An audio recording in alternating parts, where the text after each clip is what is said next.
যে database vectorise support করে সেখানে ২ টা জিনিস হবেই। একটা ভেক্টর ভ্যালু স্টোর করতে হবে আর একটা ভেক্টর টু ভেক্টর সার্চ করতে হবে। যদি ডোমেইন নলেজ থাকে আপনাকে হ্যালোজিনেট করলো আপনার বুঝে একটা হাসি দিয়ে হ্যালোজিনেটটা সুন্দর করে সলভ করতে হবে। কারণ আমি যদি ক্লাস্টারিং ওয়েতে না রাখতাম তাহলে পুরা ডাটাবেজে সবকিছু একটার পর একটা সার্চ করা যেটা অনেক টাইম সাপেক্ষ আর ইউজারের সামনেও লোডিং টাইমটা অনেক বেড়ে যায়। এআই নিয়ে কাজ করতে গেলে অ্যাকচুয়ালি আমাদের এলএলএম দরকার হয়। এলএলএমটাকে আমাদের ট্রেন করতে হয়। তো এলএলএম থেকে যদি আমি ট্রেন করতে যাই, এলএলএমটাকে ট্রেন করার ফার্স্ট স্টেপ হচ্ছে ফাইন টিউনিং করা। ফাইন টিউনিংটা বিভিন্নভাবে করা যায়। একটা হচ্ছে আপনি ইনস্ট্রাকশন দিয়ে করতে পারেন। আরেকটা হচ্ছে কোয়ান্টাইজ করা। একটা মডেল বড় মডেলটাকে কোয়ান্টাইজ করে ছোট করে আপনি ট্রেন করাতে পারেন। আরেকটা অপশন আছে এলএলএম অ্যাডাপ্টার। ইটস লাইক আ যে একটা কোনো মডেলটাকে চেঞ্জ করলেন না, আপনার জাস্ট একটা অ্যাডাপটিভ ওয়েতে একটা কিছু অংশ যোগ করে দিলেন। লাইক একজন এমবিবিএস ডক্টর মেডিসিন বিশেষজ্ঞ। উনি হার্টের উপর আরেকটা থিসিস করলো। তাহলে উনি মেডিসিন প্লাস হার্ট স্পেশালিস্ট। এই এলএলএম অ্যাডাপ্টারটা এভাবে কাজ করে। আরেকটা হচ্ছে RAG রিট্রিভাল অগমেন্টেড জেনারেশন। আমি একটা জায়গা থেকে ডাটা তুলে নিয়ে আসবো, তার সাথে অগমেন্টেড এ যাবো, তারপরে তার সাথে আমি জেনারেশনে যাবো। আচ্ছা। তো র‍্যাগটা নিয়ে আসলে এখানে কাজ হয়েছে। ফার্স্ট অফ অল কথা র‍্যাগ যখন ফার্স্টে আমি শুনি তখন আমি অ্যাকচুয়ালি ভাবছিলাম যে এটা আমি খাবো না মাথায় দিব। থ্যাংকস আরকি আমাদের এমডি স্যারকে আমাকে ক্রিটিক্যাল থিংকিং এ অনেক অ্যাডভাইস দিছে আরকি। এক্ষেত্রে যে কিভাবে ক্রিটিক্যাল থিংকিং করতে হয়। কারণ র‍্যাগ সম্পর্কে আমি তখন কিছুই জানতাম না।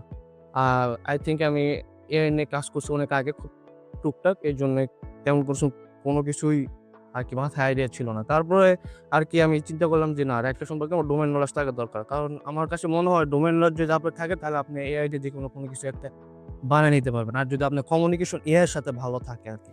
তো র‍্যাগ যদি আমি যাই র‍্যাগের ক্ষেত্রে আমার লার্নিংটা জাস্ট একটু আমি শেয়ার করে দিব। ফার্স্টে আমি ধরেন একটা এক্সাম্পল এর থ্রুতে যাই। একটা পিডিএফ এর মধ্যে কিউটেকের প্রত্যেকটা এমপ্লয়ি কিছু ইনফরমেশন দেয়া আছে।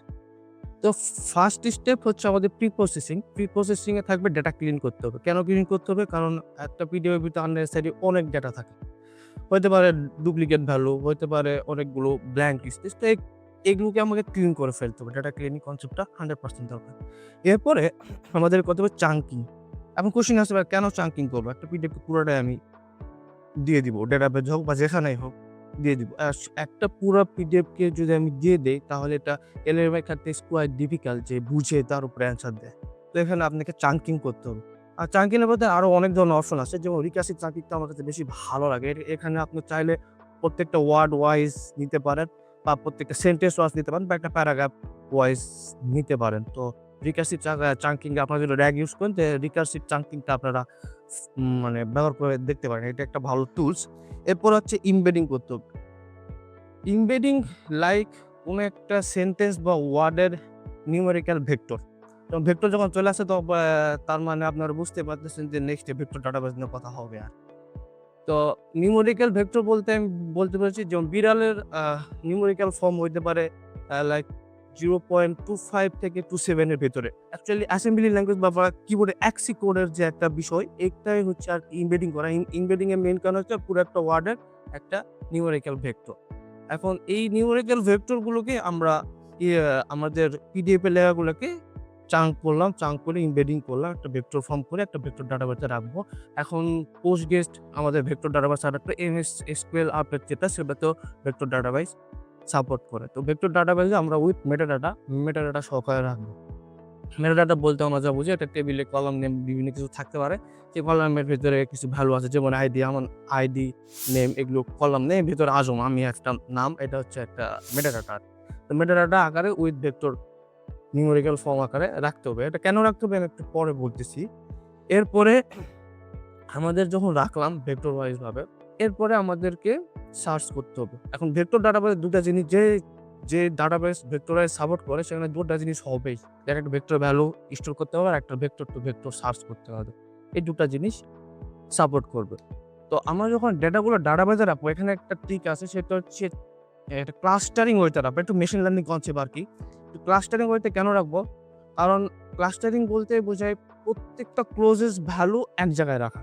এটাকে আপনি মেশিন লার্নিং কনসেপ্টে KNN নেইবর আর নিয়ারেস্ট নেইবর হিসেবেও ডিফাইন করতে পারেন। তো যেগুলো ক্লোজেস্ট ক্লাস্টার সেগুলো এক জায়গায় রাখবো। এখানে আমাকে সার্চ করতে আমাদের সুবিধা হবে। যেমন আমরা একটু পরে বলতেছি জিনিসটা। এই যে এখানে ভেক্টর টু ভেক্টর যখন আমরা সার্চে যাবো তখন। তো ক্লাস্টারিং ওয়েটা রাখার পর আমরা অনেক কিছু করলাম। এতটুকু পর্যন্ত ছিল আমাদের প্রি প্রসেস। এখন থাকবে হচ্ছে এর আগে পোস্ট প্রসেস। তো আমরা যেহেতু ভ্যালুগুলো ভেক্টর নিউমেরিক্যাল ফর্মে ডাটাবেজে রাখছি, সেহেতু যখন ইউজার কোনো ইনপুট দিবে যে আমি আজম সম্পর্কে একটা ইনফরমেশন জানতে চাই। এখানে কিন্তু এলএলএম এর যে ট্র্যাডিশনাল ডেটাটা যে মডেলটা আমাদের ব্রেইনটা সেটা শুধুমাত্র একটা ট্র্যাডিশনাল ইনফরমেশন দিয়ে ভর্তি থাকে। সে কিন্তু জানে না যে কি থেকে কি হচ্ছে না হচ্ছে, সে কোনো কিছু জানে না। তো যখন আমি তাকে ইউজার ইনপুট দিছে আজম সম্পর্কে একটা ইনফরমেশন দরকার, তখন অবশ্যই ইউজারের ইনপুটটাকে আমাদেরকে এমবেডিং করতে হবে। এমবেডিং করে এই যে আজমের যে ক্লাস্টার, এই ক্লাস্টার ধরে আমাকে ভেক্টর টু ভেক্টর সার্চ করতে হবে। কারণ আমি যদি ক্লাস্টারিং ওয়েটা না রাখতাম তাহলে পুরো ডাটাবেজে সবকিছু একটার পর একটা সার্চ করা, যেটা অনেক টাইম সাপেক্ষ আর ইউজারের সামনেও লোডিং টাইমটা অনেক বেড়ে যাবে, যেটা খুব খারাপ দেখায় আরকি। তো যখন সার্চ করবে তখন ক্লাস্টার ওয়েটে সার্চ করলেও এটাকে কোসাইন সার্চও বলা হয়ে থাকে, যে সার্চটা খুব ভালো আরকি। যখন সার্চ করবে তখন আমার ইনফরমেশনটা সব সে গ্যাদার করে এখন অ্যাডিশনাল যে ব্রেন আমাদের এলএলএম যেকোনো মডেল হইতে পারে। এখন অনেক মডেলই পাওয়া যায়। তবে আলিবাবা পয়েন্ট মডেলটা আমার কাছে খুব ভালো লাগে। সেই মডেলে আমি পাঠাইলাম। পাঠালে এখন এআই হচ্ছে তারা অ্যাডিশনাল ইনফরমেশন ছাড়া সে বুঝতো আচ্ছা ইউজার যে কোয়েশ্চেনটা করছে তার সাথে আজমের বায়োডাটা হচ্ছে এগুলো। এটা হচ্ছে পোস্ট ফেজ।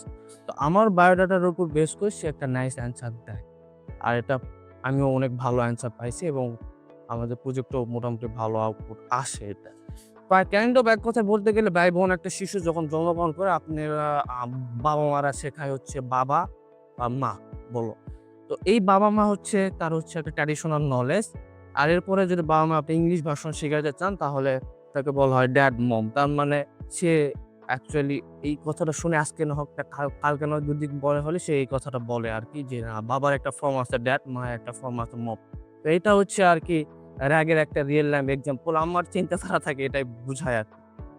তো এইটা ছিল অ্যাকচুয়ালি এখনকার সময়ে আমার কাছে যেটা মনে হয় যে কমিউনিকেশন ইজ ফ্যাক্ট, যেটা সব জায়গায় দরকার। সেটা হইতে পারে অফিসে, হইতে পারে বাসায়, হইতে পারে ফ্রেন্ডের ভিতরে। বাট এআই এর সাথে কমিউনিকেশনটা খুব বেশি ইম্পোর্টেন্ট মনে হয়। কারণ এআই এর কাছ থেকে আপনি যত ভালো কমিউনিকেশন করতে পারবেন তত ভালো আউটপুট পাবেন। আর সিকিউরিটির যে বিষয়টা সেটা বললো একটু আগে সাইদ ভাই, সেটা তো অবশ্যই আমাদেরকে মেইনটেইন করতে হবে। আরেকটা জিনিস ডোমেইন নলেজ। এখন বলতে পারেন ভাই ডোমেইন নলেজ দিয়ে আমি কি করবো? এআই তো সব করেই দেয়। ডোমেইন নলেজ দিয়ে আসলে ডোমেইন নলেজ দিয়ে বলতে গেলে আমি যদি আ সি প্লাস প্লাস এর একটা ইন্ট্রো শর্ট আছে। হ্যাঁ? ইন্ট্রো শর্ট একটা ফাংশন আছে। এখন এই ইন্ট্রো শর্ট ফাংশন দিয়ে আমরা শর্ট লিখে দিলেই সবকিছু হয়ে যায়। অ্যাকচুয়ালি এই শর্টটা আসলে কি দিয়ে বানানো হয়েছে? ৩ টা শর্ট দিয়ে বানানো হয়েছে। একটা কুইক শর্ট, একটা হিপ শর্ট আর একটা হচ্ছে ইনসারশন শর্ট। এই ৩ টা অ্যালগরিদম ইউজ করে একটা শর্ট ফাংশন বানানো হয়েছে।